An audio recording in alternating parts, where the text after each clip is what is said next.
மார்கழி மாதம் கோலங்கள் பேசுகின்றன. உங்களுக்கு தெரியுமா? மார்கழி மாதம் அதிகாலை பொழுது கோயில் மணிகள் ஒலிக்கும் பிரம்ம முகூர்த்தத்தில் வாசலில் கோலமிடும் இந்த பாரம்பரியத்தின் பின்னணியில் மறைந்திருக்கும் தெய்வீக ரகசியம் என்ன தெரியுமா? பிரம்ம முகூர்த்தத்தில் நிலவும் ஆழ்ந்த அமைதியும் புத்துணர்ச்சியூட்டும் காற்றும் பூமிக்கு ஒரு தனித்துவமான சக்தியை ஈர்க்கிறது. இந்த நேரத்தில் கோலமிடும் பெண்களின் உள்ளமும் உடலும் தூய்மையடைந்து நேர்மறை ஆற்றலை ஈர்க்கின்றன. இது தேவர்களை வீட்டிற்குள் வரவேற்கும் ஒரு தெய்வீக அழைப்பு. கோலமிடுவதற்கு பயன்படுத்தப்படும் அரிசி மாவு வெறும் அழகியல் மட்டுமன்று, அது சிறு உயிரினங்களுக்கு உணவாகிறது. இவ்வாறு ஜீவகாருண்யம் காக்கும் இந்த செயல் நம்மை அறியாமலேயே பெரும் புண்ணியத்தை ஈட்டுகிறது.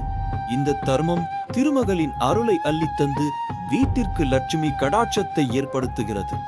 ஆம், மார்கழி மாத கோலம் என்பது வெறும் சடங்கல்ல, அது ஆரோக்கியம், ஆன்மீகம் மற்றும் ஜீவகாருண்யம் ஆகியவற்றை ஒருங்கிணைக்கும் ஒரு ஆழ்ந்த தத்துவம்.